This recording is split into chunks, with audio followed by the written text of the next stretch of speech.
لیکن جب آسمان سے ستارہ چلا ہے تو ستارہ آ کے مولا کائنات حضرت علی ابن ابی طالب علیہ السلام کے دروازے پہ مولا کائنات کے دروازے پہ آ کے رکا. اب لوگوں کے دلوں میں خلبلی مچ گئی. یہ کیا معاملہ ہے؟ گھر ہم سجا رہے تھے, کئی دن ہو گئے ہم گھر سجا رہے تھے, اچھی طرح سے ہم نے گھر کو سجایا تھا, اس کے باوجود جب ستارہ آیا ہے تو علی کے دروازے پہ آ کے رک گیا. مایوس ہو گئے. شاید یہ بھی وجہ رہی ہو مولا کائنات سے دشمنی کی,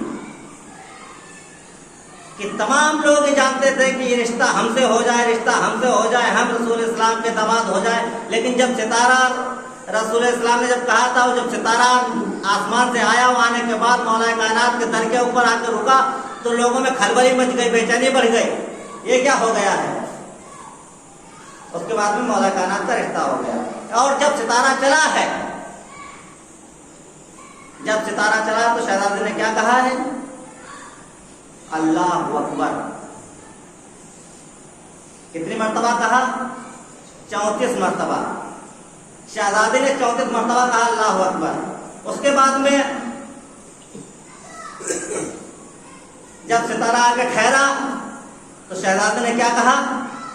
الحمدللہ. کتنی مرتبہ کہا؟ 33 مرتبہ. مسلم بھائی آپ ضرور سنیں, سوال آپ نے کیا تھا. سوال پر محمد والے محمد.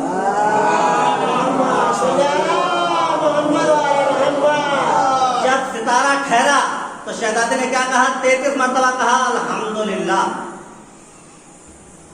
حمد ہے اس پروردگار کی. اور جب ستارہ جانے لگا شہزادے نے پھر 33 مرتبہ کہا سبحان اللہ. تو یہ ہے تسبیح جب شروع ہوئی ہے, یہ تسبیح یہاں سے شروع ہوئی ہے. اچھا, تسبیح یہاں سے شہزادی نے تسبیح کیسے پڑھی تھی؟ کیا کوئی تسبیح بنائی ہوئی تھی, دانے بنائے ہوئے تھے؟ نہیں, اس وقت تسبیح کے دانے نہیں تھے. فقط شہزادی نے اپنی زبان سے 34 مرتبہ اللہ اکبر کہا تھا, 33 مرتبہ الحمدللہ کہا تھا, اور 33 مرتبہ سبحان اللہ کہا تھا. پھر اس کے بعد میں جب جناب حمزہ علیہ السلام کی, جناب حمزہ شہید کی شہادت ہوئی, اس کے بعد ان کی تربت سے مٹی لینے کے بعد میں اس کی تسبیح بنائی گئی ہے. اس کے بعد میں ان کی تربت سے, حمزہ شہید کی تربت سے مٹی لے کے اس کی وہ جو تھی خاک شفا تھی, اس مٹی سے لینے کے بعد میں تسبیح تعمیر کی گئی تھی, تسبیح بنائی گئی تھی. اب جب تک جناب حمزہ اس وقت شہیدوں میں جناب حمزہ بافضیلت تھے, تو ان کی قبر کی مٹی کو لینے کے بعد میں تسبیح تیار کر دی گئی. اب تسبیح دانے کی شکل میں, ایک ہار کی شکل میں سامنے آ گئی. اس کے بعد میں جب سید الشہداء سلام اللہ علیہ کی شہادت ہوئی, جب امام حسین علیہ السلام کی شہادت ہوئی ہے, تو اس کے بعد میں یہ تسبیح بدل گئی ہے. اب جو حمزہ کی تربت کی تسبیح چل رہی تھی وہ ختم ہو گئی. اب امام حسین علیہ السلام کی تربت کی مٹی لینے کے بعد میں اس سے خاک شفا کی تسبیح تیار کی گئی ہے. صلوات پر محمد وآل محمد.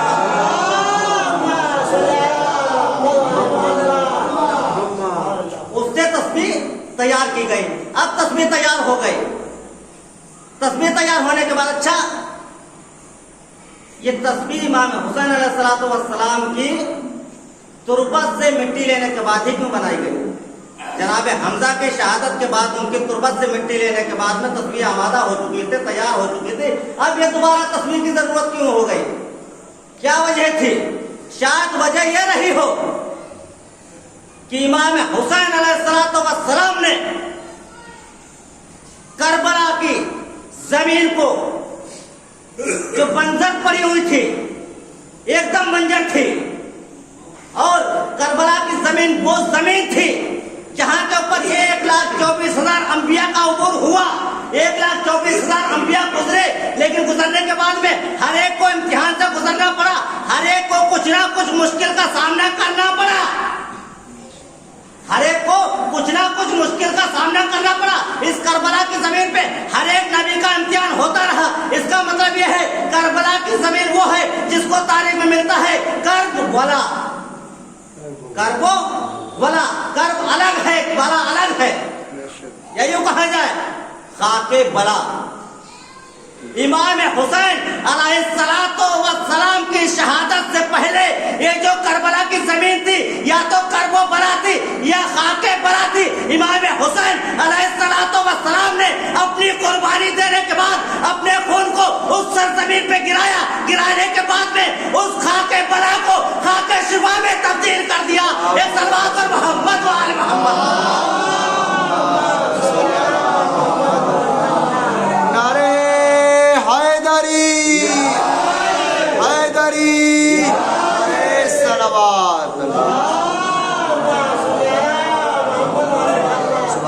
اس سے پہلے جب جناب حمزہ کی قبر کی مٹی سے تصویر تیار کی گئی تھی اس تصویر کو خاک شفا نہیں کہا جا رہا تھا. لیکن جب امام حسین علیہ السلام کی تربت کی مٹی سے تصویر تیار ہوئی اس تصویر کو خاک شفا کہا گیا, جبکہ خاک شفا نہیں تھی, خاک بلا تھی. لیکن امام حسین علیہ السلام سے منسوب ہو گئے, اس کے بعد میں خاک بلا کو خاک شفا ہو گئے. یہ عظمت حسین ہے کہ جس زمین کو 1,24,000 انبیاء آنے کے بعد بھی خاک بلا کو خاک شفا نہ کر سکے, حسین نے ایک دن کے اندر اس خاک بلا کو خاک شفا بنا دیا. ایک صلوات پر محمد و آل محمد پر.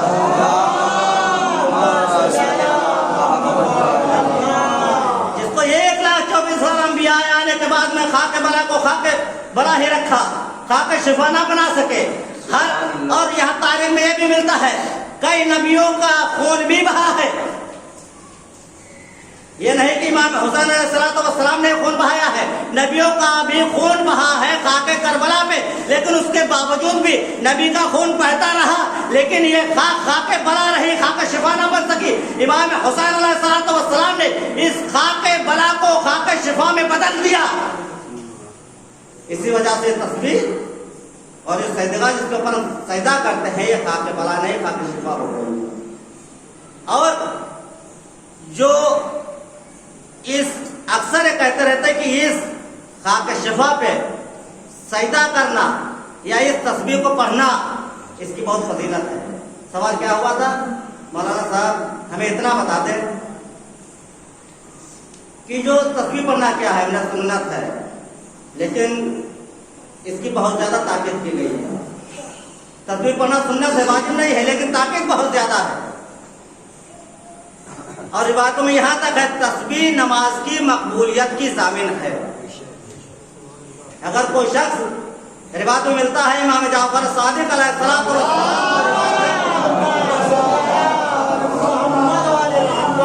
اگر کوئی شخص نماز پڑھنے کے بعد میں ہماری جدہ کی تصویر کو پڑھتا ہے اور پڑھنے کے بعد میں یہ کہتا ہے پتہ نہیں ہماری نماز قبول ہوئی ہے یا نہیں قبول ہوئی ہے, تو وہ شخص جھوٹا ہے, کاذب ہے. ایک صلوات پر محمد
اس تسبیح کو آپ جتنی مرتبہ پڑھیں گے آپ کو زبان کو حرکت دینا ہوگی تب تسبیح مکمل ہوگی، اور اگر آپ نے زبان کو حرکت نہ دی تو تسبیح نہ مکمل۔ لیکن یہ فقط پروردگار عالم نے خاک شفا کو شرف بخشا ہے کہ اگر انسان خاک شفا کی تسبیح لینے کے بعد میں دانے کو چلاتا ہے اس کا ہاتھ چلتا رہے بولو زبان نہ چلے، پروردگار عالم اس تسبیح کو تسبیح شمار کرتا ہے، اور ایسی تسبیح نہیں بلکہ تسبیح ہے مقبولہ۔ اس بات پر محمد وآل محمد۔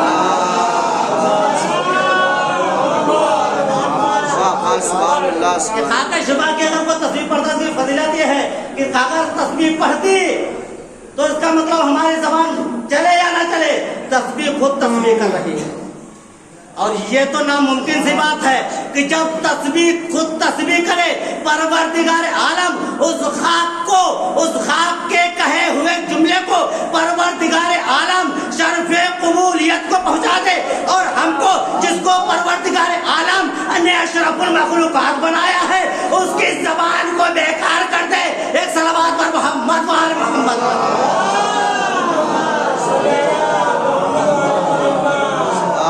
سبحان اللہ۔ تو یہ عادت کو ختم کرنے کے لیے بہتر یہ ہے کہ اپنی عادت کو سدھاریں، اور اگر عادت نہیں سدھرتی ہے تو تسبیح کو اپنی بدل دیں، خاک شفا کی تسبیح پہ تسبیح پڑھیں۔ خاک شفا کی تسبیح خود کلام کرتی ہے، خاک شفا کی تسبیح خود کلام کرتی ہے، اور یہی نہیں خاک شفا کی تسبیح، حالانکہ روایتوں میں تو یہاں تک ہے، واقعات تو یہاں تک ملتے ہیں کہ جو بھی زمین کے اوپر جتنی بھی چیز کو پروردگار عالم نے خلق کیا ہر چیز کو بد گویا رکھتی ہے۔ آپ نے واقعہ سنا ہوگا امام کاظم علیہ السلام کا واقعہ، زندان میں ہے، امام موسیٰ کاظم کا زمانہ ہے، زندان میں ہے، ظالم بادشاہ ہے، ظالم بادشاہ نے امام کو قید میں ڈالا۔ امام کو جب قید میں ڈال دیا، قید میں ڈالنے کے بعد ایک فاحشہ عورت کو بلایا، بلانے کے بعد کہا کہ قید خانے میں تم بھی چلی جاؤ۔ کیوں بھیجا تھا؟ کہ امام کو برگلائے اور امام کے اوپر تہمت لگائے۔ وہ فاحشہ عورت قید خانے میں چلی گئی، جانے کے بعد کیا دیکھا کہ امام تسبیح و تحلیل کر رہے ہیں، امام سجدے میں، انتظار کرتی رہی کہ کب امام سجدے سے سر اٹھائیں گے، ہم امام کو بہکائیں گے، امام کو برگلائیں گے، انتظار کرتی رہی، لیکن امام ہیں جو سر سجدے سے نہیں اٹھاتے ہیں۔ یہاں تک کہ جب پریشان ہو گئی، پریشانی کے عالم میں خود بھی سجدے میں چلی گئی، خود بھی سجدے میں چلی گئی۔ کیوں؟ اگر انسان خالصتاً للہ سجدہ کرتا ہے تو اس کے سجدے میں پروردگار عالم وہ طاقت عطا کرتا ہے، وہ منزلت و فضیلت عطا کرتا ہے کہ اگر ہم سجدہ خالصتاً للہ کرتے رہیں گے تو ہمارے سجدے کی برکت یہ ہوگی جو ہمارا سجدہ دیکھے گا وہ بھی سجدے میں چلا جائے گا۔ یہ صلوات پر محمد وآل محمد۔ امام خالصتاً للہ سجدہ کر رہے تھے تو وہ بھی سجدے میں چلی گئی۔ سجدے میں چلی جانے کے بعد کیا دیکھا؟ کچھ دیر کے بعد جب اگا گئی، سجدے میں جانے کے بعد تھک گئی، تھکنے کے بعد میں ایک مرتبہ وہ عورت باہر آ گئی۔ حاکم نے پوچھا کیا ہوا؟ گئی تھی امام کے دشمن بن کے، امام کے شہزادہ بن کے واپس ہوئی، کہا کہ ہم نے تو کہا تھا جاؤ امام کو برگلانا، امام کو بہکانا، امام کے دامن دار کرنا، کہا تمہیں نہیں پتا جو منظر ہماری نظروں نے دیکھا ہے۔ کہا کیا دیکھا ہے؟ کہا جب امام سجدے میں تھے، امام سجدہ شکر کر رہے تھے تو ہم نے یہ سنا کہ امام جو سجدے میں کلام کر رہے ہیں، امام کے کلام کے ساتھ ساتھ در و دیوار بھی کلام کر رہا ہے۔ یہ صلوات پر محمد وآل محمد۔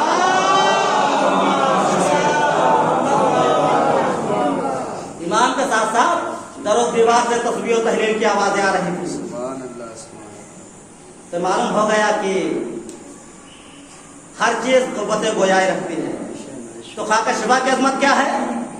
خاک شفا کی عظمت یہ ہے کہ آپ تسبیح پڑھتے رہیں، ولو زبان سے لفظ ادا نہ ہو پائے، لیکن آپ کی تسبیح مکمل ہوگی. یہ تسبیح کی منزلت ہے. اور یہی نہیں، تسبیح کی منزلت تو اسی طرح سے خاک شفا پر سجدہ کرنے کی بھی عظمت ہے، اس کا بھی یہی فائدہ ہے. اور یاد رہے کہ جو انسان نماز پڑھتا ہے اس کو چاہیے کہ نماز پڑھے تو سجدے کو طولانہ کرے. اگر فرصت تو یہ نہیں کہتا کہ آپ پورا دن سجدے میں پڑے رہیں، یہ بھی نہیں، لیکن اگر کوئی شخص نماز پڑھتا ہے سجدے کو طولانہ کرے، اس کا فائدہ کیا ہوگا؟ اس کا فائدہ یہ ہوگا اگر انسان سجدے کو طولانہ کرتا ہے تو اس کی آنکھوں کی بینائی بڑھتی ہے. اس کی آنکھوں کی بینائی بڑھتی ہے. اگر انسان کی آنکھیں کمزور ہے تو انسان کو چاہیے کہ سجدے میں زیادہ سے زیادہ سر رکھے. اس کی وجہ کیا ہے؟ وجہ یہ ہے کہ جب انسان سجدہ طولانہ کرتا ہے، یا آپ کی اپنی مثال میں واضح کر دوں، مثال کے طور پر آپ نہر سے پانی لے کے آئے، نالے میں پانی چالو کر دیں، پانی پستی کی طرف چلتا چلا جائے گا، بلندی کی طرف نہیں چڑھتا. اسی طرح سے ہمارے جسم کا سسٹم بھی ہے. ہماری رگوں میں جو خون ہے، یہ خون نیچے کی طرف تو آسانی سے چلا جاتا ہے، اونچائی کی طرف بڑی مشکل سے جاتا ہے. جب انسان سجدے میں سر رکھتا ہے تو انسان کے جسم کا خون سر تک پہنچ جاتا ہے. جب سر تک پہنچ جاتا ہے تو تمام بیماری پروردگار عالم کے لطف و کرم سے دور ہو جاتی ہیں. یہ صلوات پر محمد وآل محمد. آج جو انسان کے سروں میں درد ہوتا ہے، کیوں ہوتا ہے؟ سجدے سے دور ہیں، سجدہ کرتے نہیں. طولانہ سجدہ کریں. آنکھوں میں جو درد ہوتا ہے یہ شاید یہی وجہ نہیں ہو. پروردگار عالم کو ہمارے سجدے کی کیا ضرورت ہے؟ پروردگار عالم نے ہمارے جسم کے سسٹم کو دور کرنے کے لیے سجدہ رکھا ہے. کہ انسان اگر سجدہ کرتا تو اس کو بآسانی سے، یہ ریسرچ بھی کیا ڈاکٹروں نے، کہ جب انسان سجدے میں جاتا ہے تو انسان کا سر برابر سے آ جاتا ہے، نیچا ہو جاتا ہے، تو انسان کے جسم سے سر تک خون اچھی طرح سے چلا جاتا ہے. تو انسان کو چاہیے سجدہ کرے. خاک شفا پہ سجدہ کرنے کا فائدہ یہ ہے کہ خاک شفا پہ اگر ہم سجدہ کرتے ہیں تو ہمارا سجدہ قبول ہوتا ہے. یہ بھی شرف، یہ بھی یاد رکھیں، یہ بھی شرف پروردگار عالم نے ہمیں بخشا ہے. ورنہ لوگ وہ بھی ہیں تو سجدہ تو کرتے ہیں، اپنے جسم کو تو سدھار لیتے ہیں، جسم کا تو ان کو بھی فائدہ ہوتا ہے، لیکن اپنی نماز کو نہیں سدھار پاتے ہیں، اپنی نماز کو شرف قبولیت تک نہیں پہنچا پاتے ہیں. کیوں؟ اس لیے کہ نماز کو قبول کرنے کے لیے ضروری ہے کہ انسان خاک شفا پہ سجدہ کرے. وقت یہ شرف پروردگار عالم نے شیان حیدر کرار کو بخشا ہے. صلوات پر محمد وآل محمد.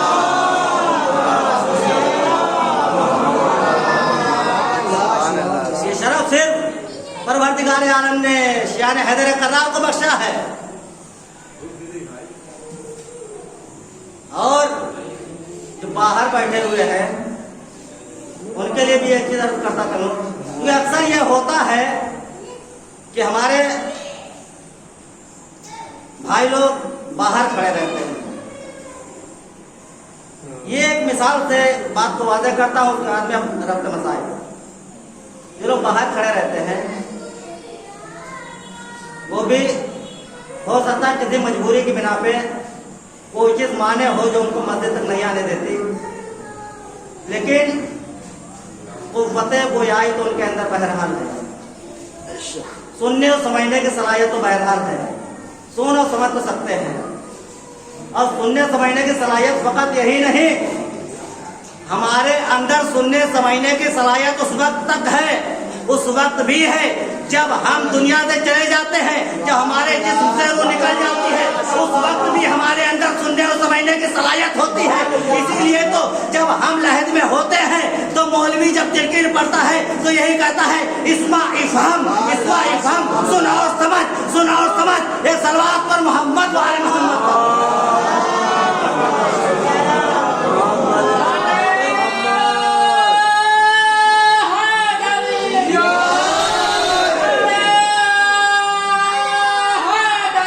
یا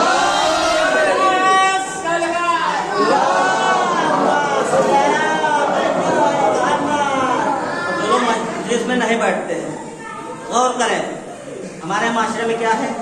ہمارے معاشرے میں یہ ہے کہ اگر کوئی شخص ہمارے عزیز ہے، رشتہ دار ہے، اور اگر ہم اس کے یہاں نہیں پہنچتے تو لوگ کیا کہتے ہیں؟ اپنی بستی میں لینے دور کیوں جائیں گے؟ جب سال میں عید بقرعید پہنچتے ہیں تو بزرگ کیا کہتے ہیں؟ اس کا خون سفید ہو گیا ہے، اس کو محبت ہی نہیں رہ گئی ہے. یہ کہتے ہیں نا، اس کو بالکل ہی محبت نہیں، رشتہ داری کو اس نے بالا طاق رکھ دیا ہے، بالکل محبت ہی نہیں، اس کا خون سفید ہو گیا ہے، اس کا خون سفید ہو گیا، اس کے اندر سے محبت چلی گئی ہے، اس کے خون میں حرارت باقی نہیں رہتی ہے. ارے کیوں؟ کہا اس لیے کہ اگر اس کے خون میں حرارت باقی ہوتی، اگر اس کا خون سفید نہ ہوا ہوتا تو یہ ہم سے ملنے ضرور آتا. ارے ہم تو بزرگ ہیں ہی، ہم تو اپنی جگہ پہ موجود ہیں ہی، لیکن یہ تو کم سے کم چلنے پھرنے کی طاقت رکھتا تھا، یہ تو مجھ سے ملنے آ جاتا. یہی کہتے ہیں نا ہمارے بزرگ. تو یہ بھی جب ہم روز محشر ہمارے نامہ اعمال سجائے جائیں گے تو ہمارا بھی عالم یہ ہوگا. جب ہمارے نامہ اعمال سجائے جائیں گے تو جب ہمارے نامہ اعمال سجائے جائیں گے تو کیا ہوگا؟ جب ہم سے پوچھا جائے گا تم نے سجدہ کیا تھا نہیں کیا تھا، ہم کہیں گے ہم نے عزاداری کی تھی، ہم نے مجلس کی تھی، ہم نے ماتم کیا تھا، ہم نے تمام کام کیے تھے. تو ایک مرتبہ جب ہمارے تمام نامہ اعمال گرائے جائیں گے، جب تمام نامہ اعمال کو اپنے پیش کریں گے تو چپے سے خاکِ شفا بھی کہے گی. جب امام پوچھیں گے تم دنیا میں گئے تھے، تم کیا کر کے آئے ہو، تو ایک مرتبہ کہیں گے ہم نے عزاداری کی تھی، ہم نے علم اٹھایا تھا، ہم نے تابوت اٹھایا تھا، ہم نے ماتم کیا تھا، ہم نے مجلس کی تھی، ہم نے غریبوں کی مدد کی تھی. تو عجب نہیں، خاکِ شفا بھی پلٹ کے جواب دے مولا ٹھیک ہے اس نے عزاداری کی تھی مگر اس کا خون سفید ہو گیا تھا. کہتے کہا کہ دیکھو ہم کو اس نے سجدے کا کی صورت میں بنانے کے بعد میں جہاں نماز کے اندر رکھ دیا، اور رکھنے کے بعد میں جہاں نماز کو سمیٹنے کے بعد میں تاغ میں رکھ دیا. اس نے کبھی ہماری طرف توجہ بھی نہیں دی. ایک صلوات پر محمد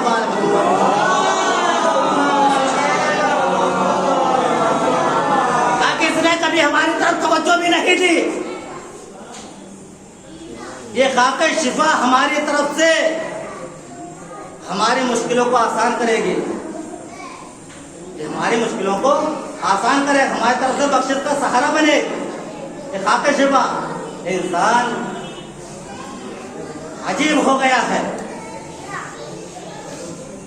کیا جواب دیں گے امام کو؟ امام کو کیا جواب دیں گے؟ خاکِ شفا ہر جگہ. تو یہ پھر پلٹ کے ہی جواب دے گا مولا ہم نے نماز پڑھی ہے، کب پڑھی ہے؟ عید بقرعید. کہا کہ تمہارے سائدگاہ پھر یہی کہے گی عید بقرعید کی بات کرتے ہو، تمہارے سماج میں تو یہی ہے کہ جو شخص کسی کے یہاں کسی بزرگ سے ملنے کے لیے عید بقرعید جاتا ہے تبھی تو وہ کہتا ہے کہ تمہارا خون سفید ہو گیا ہے. اس سوال پر محمد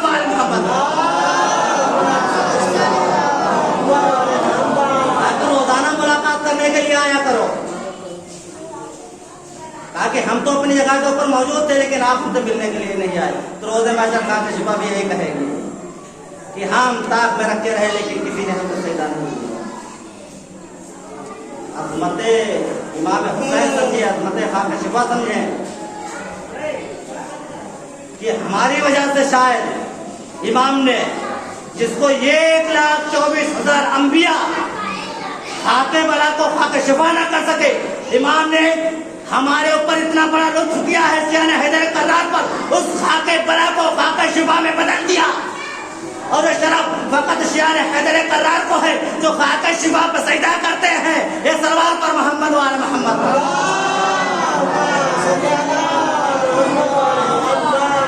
یہ بھی ہے کہ اگر جن کے سجدے خاکِ شفا پہ نہیں، ان کے سجدے پہ بھی خاکِ ہو تو فائدہ بھی نہیں ان کے سجدے کا. جو قرآن مجید میں اعلان ہوا ہے ہم نے زمین کو تمہارے لیے سجدگاہ قرار دیا. غور کریں کہ اس حسین کی اتنی عظمت ہے، اتنی منزلت ہے، اتنی فضیلت ہے کہ جس کو 1,24,000 انبیاء مل کے جس خاک کو خاکِ شفا نہ بنا سکے، حسین نے ایک لمحے میں اس خاکِ بلا کو خاکِ شفا میں بدل دیا. لیکن ہم ہیں کیوں بدلا؟ شاید ہماری وجہ سے بدلا ہو کہ ہمارے شیعہ، ہمارے چاہنے والے، ہمارے محب اس سے لطف اندوز ہو سکے۔ اور یاد رہے یہ بھی ہمارے اوپر اعتراض اٹھتا ہے۔ اچھا یہ بھی ایک اعتراض ہے کہ خاک شفا جو ہے یہ وہ خاک ہے ہی نہیں، کہ خاک تو انسان کربلا کی خاک نہیں ہے۔ یہ ابھی اس سے پہلے کچھ دن پہلے بہت زیادہ سوال اٹھے تھے کہ یہ جو تعزیے رکھے ہیں، یہ جو تعزیے رکھے ہیں یہ اوریجنل تھوڑی ہے، یہ امام بارگاہ ہے، اوریجنل تھوڑی ہے، اس کا فائدہ کیا ہے؟ میں کہوں گا ایک بات بتائیے، یہ اوریجنل نہیں ہے، اس میں تاثرات نہیں آئے ہیں، کہا کہ ہم نے اس کو امام حسین علیہ السلام سے منسوب کر دیا ہے، کہا پھر بھی وہ اثر نہیں آنے کا، کہا کیوں نہیں آنے کا؟ کہ یہ وہ چیز نہیں ہے جو روضہ رسول سے منسوب ہے، یہ وہ چیز نہیں ہے جس کے اوپر خاک شفا کا اثر ہو۔ اچھا آپ انصاف سے بتائیے کہ جناب ام سلمہ کیا ہے؟ جب جناب ام سلمہ، آپ اس کی عظمت کو سمجھے، چونکہ مولوی آنے کے بعد میں ہم کو گمراہ کر دیتا ہے، امام بارگاہ کی عظمت کو کم کر دیتا ہے، اس تعزیے کی عظمت کو کم کر دیتا ہے کہ یہ وہ تعزیہ نہیں ہے، اس کی وہ عظمت نہیں ہے، اس امام بارگاہ کی وہ عظمت نہیں ہے۔ میں کہتا ہوں جس چیز کو بھی امام حسین علیہ السلام سے یا اہل بیت علیہ السلام سے منسوب کر دیا جائے اس میں اثر پیدا ہو جاتا ہے۔ جناب ام سلمہ کا واقعہ ہے، ایک مرتبہ رسول السلام رو رہے تھے، گریہ زاری کر رہے تھے، ام سلمہ نے پوچھ لیا آپ گریہ زاری کیوں کر رہے ہیں؟ کہ ایک وقت وہ آئے گا 61 ہجری میں امام حسین علیہ السلام کو، امام حسین علیہ السلام کا اس کی شہادت ہوگی، ظالم اسے 3 دن کا بھوکا پیاسا شہید کریں گے۔ جب ان کے مسائل سنانا شروع کیے ام سلمہ طرف گئے، کہا کہ تو پتہ کیسے چلے گا کب امام شہید ہوں گے؟ کہا سنو پتہ کرنے کے لیے کیا ہے؟ تو رسول السلام نے کیا کیا؟ ایک مٹھی خاک اٹھائی، اٹھانے کے بعد میں ام سلمہ کے ہاتھ میں دیا، ہاتھ میں دینے کے بعد میں کیا کہا کہ جب تک یہ مٹی اپنے اصل رنگ پہ رہے تو سمجھ لینا امام زندہ ہے، اور جب یہ مٹی خون آلودہ ہو جائے، مٹی اپنی حقیقت کو بدل دے، سمجھ لینا حسین کی شہادت ہو گئی ہے۔ اب آپ انصاف سے بتائیے گا جب رسول اسلام نے مٹی کو اٹھا کر ام سلمہ کو دیا تھا، امام حسین علیہ السلام کی شہادت ہوئی تھی یا شہادت سے پہلے دیا تھا؟